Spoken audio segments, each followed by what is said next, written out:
कदम ना पार खलाया वाह शबीर खान वाह हयाती मोमिन ओ जारी मुंह विचों कढया मेरा लोढ़ गया बचड़ा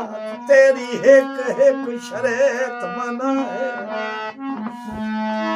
ए ठीक है मां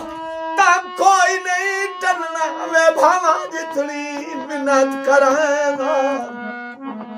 तेरे हाशमी घर विच सब मुकदे